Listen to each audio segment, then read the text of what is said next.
do a service for the truck stop customers and let everybody know what's going on with this supplemental notice. We receive a lot of questions, and hopefully we can clear some of those up today, Pat. Basically, we're going to cover a few things. What's in the supplemental notice, the driver harassment, which was one of the main reasons the first supplemental notice was kicked to the curb. And also another big aspect to this rule is the delivery to law enforcement. How are we going to get the data, the hours of service to the law enforcement, and the timelines for implementation of electronic logging devices once the final rule comes out. So we'll dive right into it here. The supplemental notice, basically, it's an FMCSA proposal that would require the use of electronic logging devices, or as they're called, ELDs now, formerly EOBRs, take your pick. They'd have to be used by commercial motor vehicles, we figure this is going to affect about 500,000 carriers nationwide. The supplemental notice was published March 28th of this year, and it would require basically everybody to use an ELD to maintain their record of duty status if they're currently doing one right now. If you're using paper logs to record your duty status, basically you would fall under this new rule.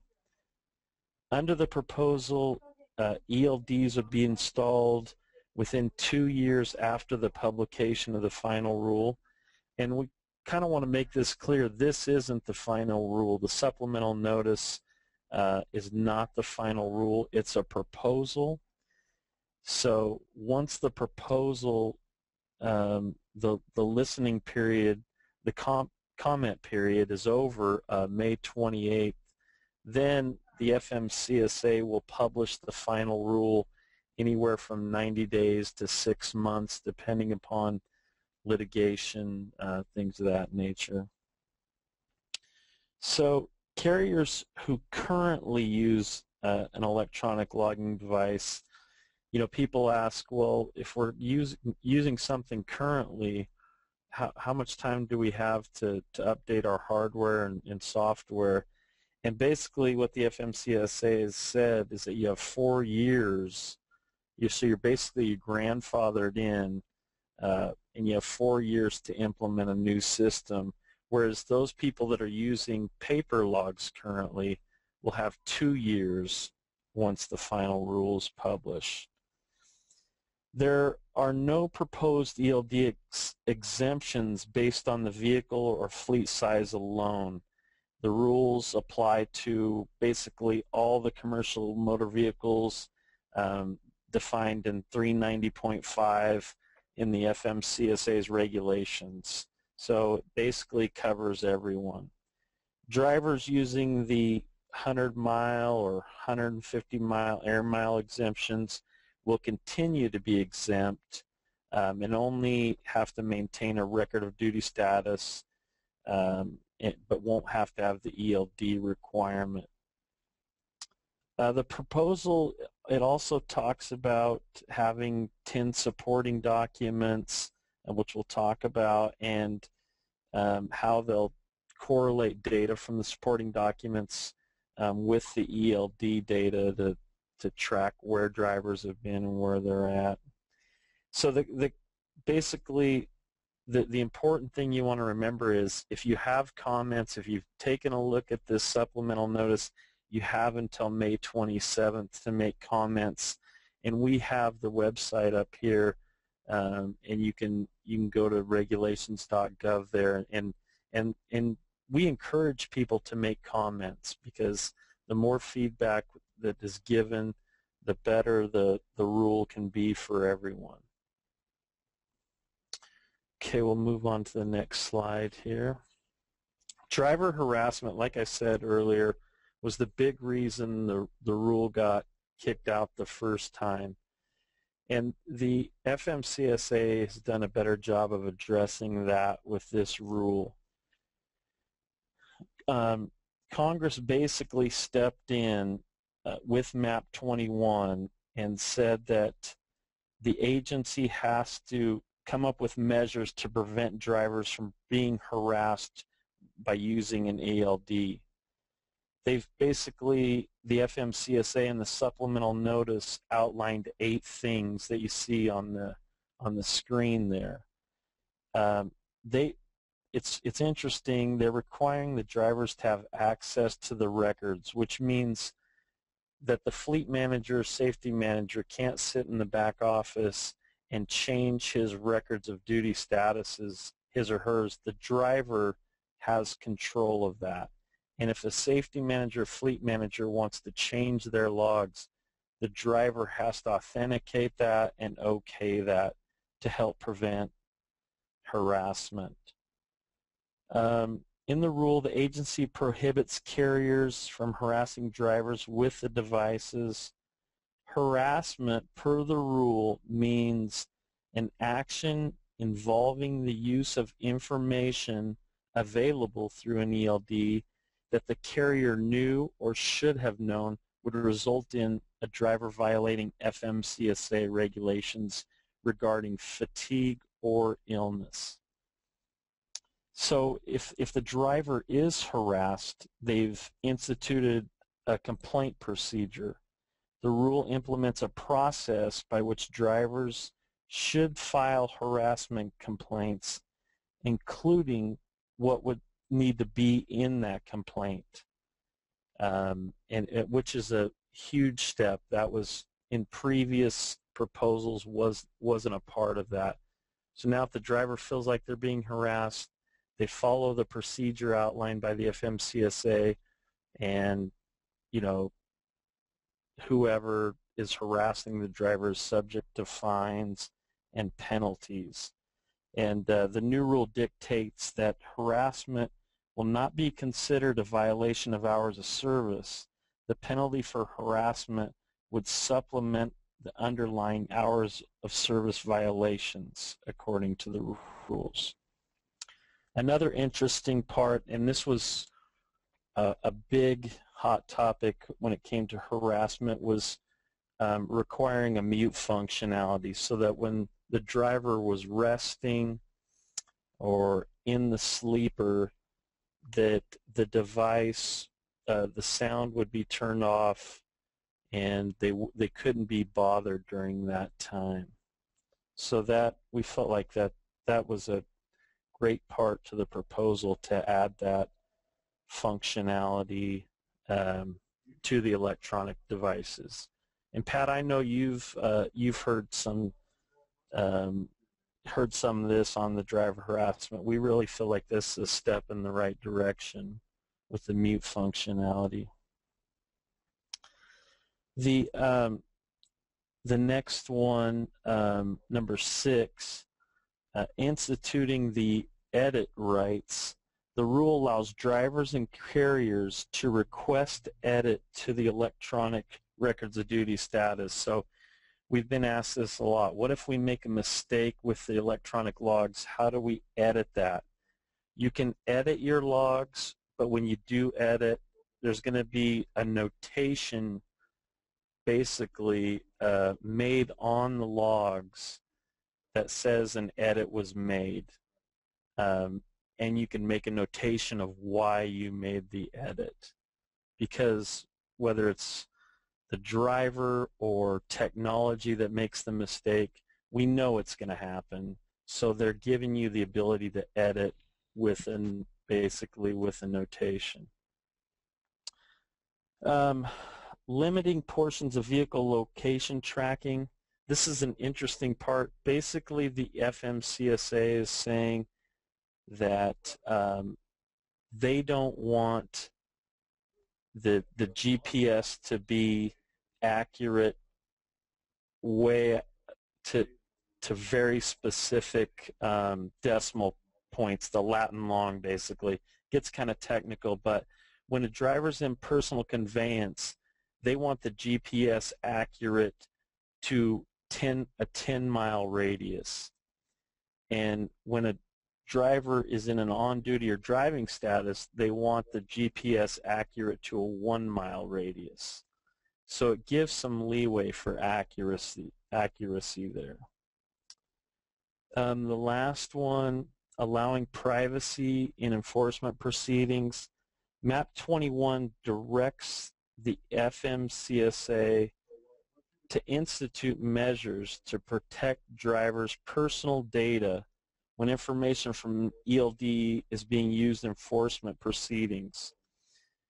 So basically, when the driver is transmitting data to the officer, any of his personal data is protected during that time, which was a big issue. And that's where in the coming slides we'll address how the hours of service data is given to the roadside inspector without any personal infringement on any personal items moving forward. Okay, let's move to the next slide.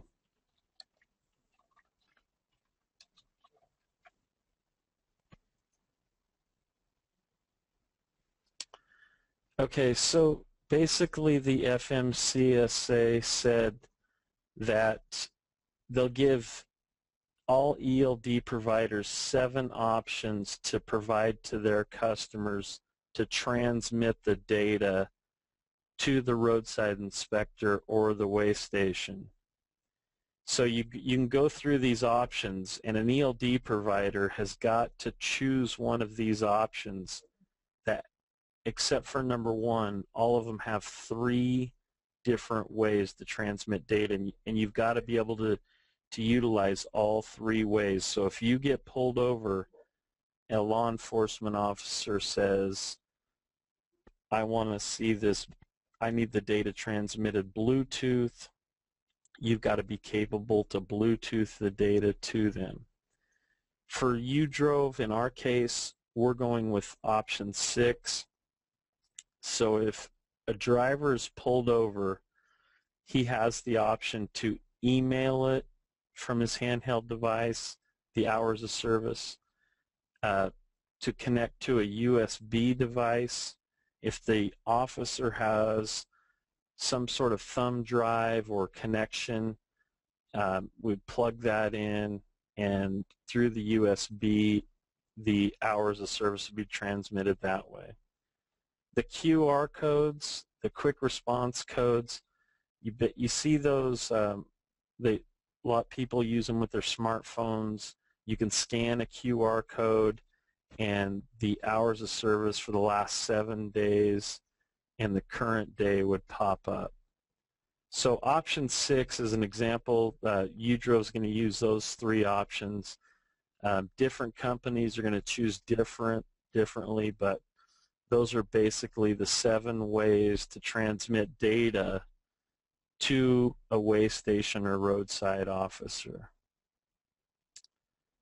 Pat, do you want to wait to answer questions at the end or as we go here? I've already told them that we'd do it at the end, and okay, I've got a couple of questions. We'll address them at the end here. Okay, perfect. And I'll just touch on the transjet. That's some interesting technology. And basically, Samsung has some similar technology with their smartphones. You've seen the advertisements where you touch 2 or get within an inch of 2 Samsung devices and data's transmitted that way. So there's some talk of that. I'm not as familiar with that, and we're not going to go that route, but that's what the transjet portion is. And then option 1, some of the ELD providers will have the printout report. So they can print it right out of which will require a printer on board to print out the hours of service. Okay. Next slide here. So, like I said before, the FMCSA published the supplemental notice March 27th or 28th, and we have the comment period until May 27th. We encourage you guys again to let your voices be heard on any concerns that you have. I've spoken with folks at the FMCSA, and they really want your guys' feedback. So the FMCSA, once the comment period is over, they'll take all the comments they've received, any sort of litigation that may be going on, and they'll draft the final rule and make changes to the supplemental notice that they published, make those changes, and then 2 years after that would be when the ELDs would be mandated. Like I mentioned before, those currently using an ELD will be grandfathered in and have the 4 years to implement the ELDs, the new technology. If they're using some sort of older technology, they would be grandfathered into that. So Pat, I went through that kind of quick. Willing to take any questions if people have them this time. I have one myself that I want to ask. First of all, I saw you just got done saying that if they have some kind of technology they're using now, they'll have 4 years instead of 2 years. Does that mean it is an electronic logging device that they're using now, or just some sort of GPS system? Yeah, basically anything that is compliant with 395.15 right now. So they're basically calling it an AOBR. If it's compliant with 395.15 now, then they have the 4 years after that. Okay. So is there a separate device out there that somebody could use right now that is for GPS tracking only, not electronic logging? No, they have to have, under 395.15, it has to be an electronic logging device and not just a GPS tracker. Okay, what kind of options are you aware of that are compliant and a large number of people are using at this time? Yeah, there's a lot of them. UDrove's one of them, Qualcomm, PeopleNet, XRS. There's probably 3 dozen companies right now that are compliant with 395.15 that plug into the diagnostic port in the truck and read the odometer, speed, hard braking events, all that stuff. Okay. Just for those of you that may not be aware of it, if you want to ask a question, you can type the question into the question box and I will respond or have Nick respond. So the next question is then, where can you get these devices? Where can they get devices? I know what your answer is going to be. Go ahead. Absolutely. UDrove sells them. You can go to udrove.com and basically what you're purchasing is a device that plugs into the diagnostic port or the 9-pin J-bus connection in the truck, and it transmits data to the phone and back to the back office website that help calculate your hours of service, all that supporting documents as well.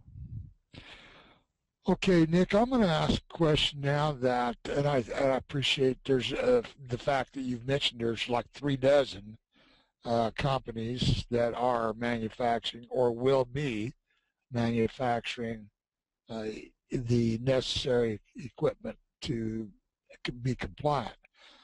I want to know what are the benefits, because I know a lot of my friends are upset, frustrated, and they don't want anything to do with the electronic logging. On the other hand, I know a lot of large fleets especially that already have been doing it for a long time, and I was reflecting back historically, which I can do because I'm old, and so anything is history when I think back to my younger years. My dad, when I was about maybe 10, 12, 14 in that area, I rode with him a lot, and he had what was called I think a tachographer at that point in time, which was essentially an electronic logging device, one of the very first. That was actually I think started to be used back in that's been 50 years ago. Okay, and it was before then. It was actually invented in 1932. So when I thought about that, Wow. I thought, well, the history of these kind of similar devices has been around for a long time. Okay, it's not something that's brand new.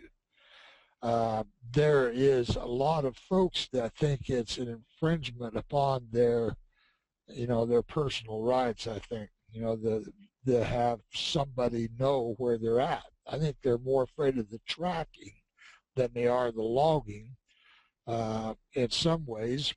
But at the same time, that's a benefit you can sell to the shippers and the brokers, is that because I know the shippers are wanting to know where's my load at. The receivers want to know where's my load at. And I've been in this industry for a lot of years now, and it's not changed a bit as far as that is concerned. I think that the biggest factor maybe is simple, that we won't be able to cheat on our logbooks. If Right. that is the case, then I'm for it 100%. And let me explain why. Because for a long time, drivers have been getting the wrong end of the deal. They have had to sit at docks for 5, 6, 7, 8 hours to get loaded and unloaded. And I'm thinking primarily of reefers in the food industry, but the others are nearly as bad. And you don't get paid for that. So we're going to have to put pressure. This is going to force pressure to be put upon the industries that should be paying some demurrage that aren't doing it. I mean, and it's either that or they're not going to have any trucks because the trucks are going to go out. Will Canadian-based carriers require this to run through the United States? Will they have to have it? Yes, Canadian carriers will have to comply with this new rule for sure. Okay. Next question here, and I don't think you can probably answer this one yet. Maybe you know more than I do. If it happens and they are mandated, then once they are mandated, where you have to use them, if you don't have one and you're still using the daily written log, would there be a fine? My understanding, yes, there will be a fine. I don't know if they've outlined how much or what the penalty is for that, but there will be a fine, yes. Okay. And going back to your original question about the benefits of it, and basically we're not in the business of tracking and being Big Brother. We want to help the drivers, and that's part of what Internet Truck Stop, us being one of the sister companies of Internet Truck Stop, we want to reduce the paperwork, for drivers. And that's what having the DVIRs electronically done, the logs, automating the IFTA, and, like you mentioned, having that competitive advantage of having tracking. So when a shipper broker's deciding which carrier they're going to use, if you offer that tracking portion, it sets you apart. That's what we're running into.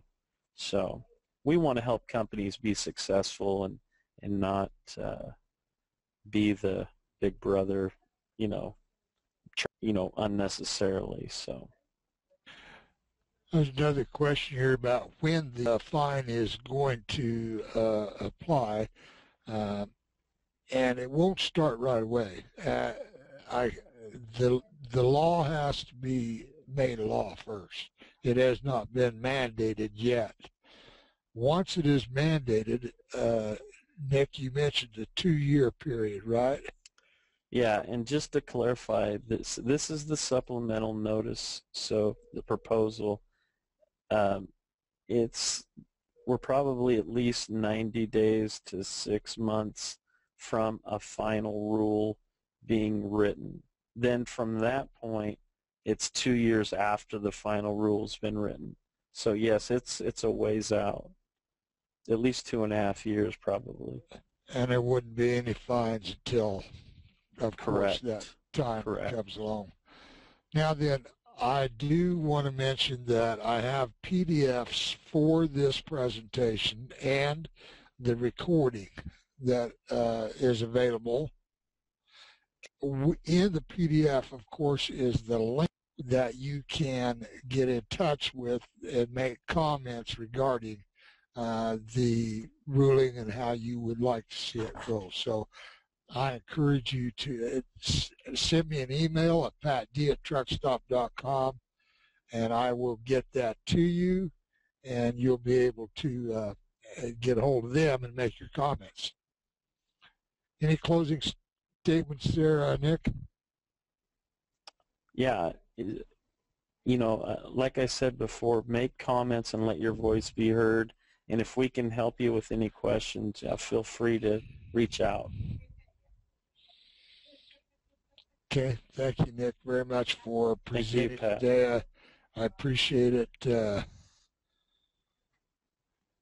There's one question just popped in here. Let me get to it. It says, this doesn't matter if the carrier is working under a company or if it's a sole individual owner operator, I'm assuming he's stating.